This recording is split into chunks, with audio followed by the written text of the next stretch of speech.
Les relations entre Yaoundé et Londres sont excellentes, les échanges riches, fructueux, marqués par le sceau d'un accord parfait, aussi bien sur les questions bilatérales que multilatérales.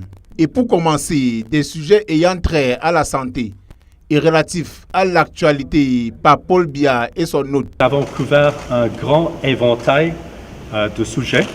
Tout d'abord, la situation sanitaire dans ce pays qui, comme partout ailleurs dans le monde, a été affecté, a été bouleversé par le coronavirus. Autant le Cameroun et la Grande-Bretagne sont engagés dans la lutte contre le coronavirus, autant Londres tient à exprimer sa gratitude au président Paul Biya pour la contribution du Cameroun à la recherche d'un vaccin. J'ai transmis les remerciements de mon Premier ministre Boris Johnson au président pour son soutien à la conférence sur les vaccins mondiaux et pour la généreuse contribution du Cameroun. Côté britannique, l'on se soucie par ailleurs de la santé des entreprises anglaises en terre camerounaise.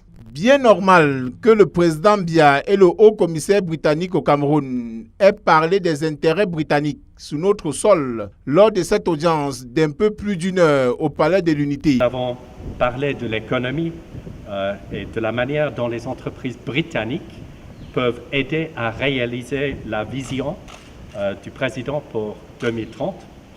Enfin, nous avons également discuté d'un certain nombre de défis mondiaux dans lesquels le Royaume-Uni et le Cameroun travaillent ensemble, par exemple dans le Commonwealth et sur le changement climatique.